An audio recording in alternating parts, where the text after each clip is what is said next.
ரொம்ப அழகா இருக்கீங்க. எத்தனை ஆண்கள் சொல்றதை விட ஒரு பெண் சொல்றப்ப அது அவ்வளவு அழகா இருக்குது. தேங்க்யூங்க, ரொம்ப சந்தோஷம். இங்க வந்து தம்பிகளை மறந்துடுவீண்டா, ஒரே விஷயங்க நான் மறந்துடுவேன். நீங்க கத்த கிறிஸ்ல அடிக்க இங்க சேது மாமா என்னை கலாச்சிக்கிட்டே இருக்காப்புல. என்ன மாமா புள்ள ஆள் இறங்கிட்டாங்களான்னு கேட்டாப்புல. நான் சொன்னேன், மாமா எனக்கு வந்தது ஒரு 50-60 டிக்கெட்டா மாமா, மிச்சம் பூரா எங்க போயிருக்கு தெரியல மாமா அப்படின்ட்டு. பரவாயில்ல, அந்த 50-60 பவரே பயங்கரமா இருக்குது. அப்ப அத்தனை பேர் வந்து அப்படின்னு தெரியல. தேங்க்யூ அன்பு தம்பிகளா. இங்க வந்திருக்கிற விடுதலை குடும்பத்தார் அனைவருக்கும், பத்திரிகை நண்பர்களுக்கும், மீடியா நண்பர்களுக்கும், அன்பு தம்பி தங்கைகளுக்கும், அன்பு ரசிகர்கள் உங்களுக்கும் எங்க விடுதலை டிவி சார்பாக ஒரு பெரிய நன்றியை சொல்லிக்கிறேன்.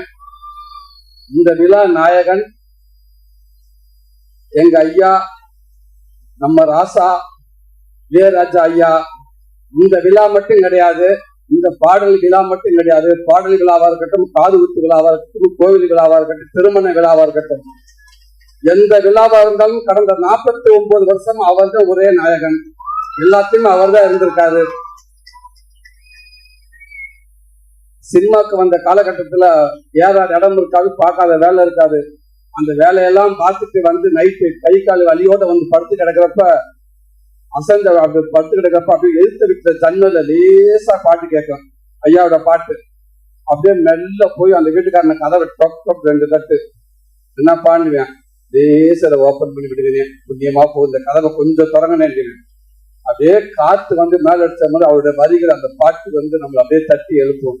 அந்த பாட்டு சத்தத்தை கேட்டு அப்படியே படுத்துட்டோம்டா, பக்கத்துல ஒரு தாய் ஸ்தானத்துல அவரோட பாட்டெல்லாம் வந்து நமக்கு ஆதரவு கொடுக்கும். டேய் கவலைப்படாத, எல்லாம் சரியாயிடும், சரியா வாங்கடா, நல்லா இருப்பேங்கடா, எல்லாம் சரியா, வலியெல்லாம் போயிடும் அப்படின்னு சொல்ற மாதிரி இருக்கும்.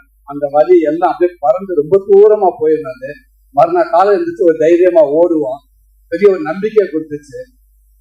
அப்படிப்பட்ட ஒரு மாபெரும் இசை கலைஞன், இசை கடவுள் அப்படின்னு சொல்லலாம். உலகத்துல இசை மருத்துவர், தலை சிறந்த இசை மருத்துவர் சொல்லிக்கிட்டே போகலாம். எவ்வளவு வார்த்தை சொன்னாலும் பொருந்தக்கூடிய ஒரே மனிதர் எங்க ஐயா அவர்கள் தான்.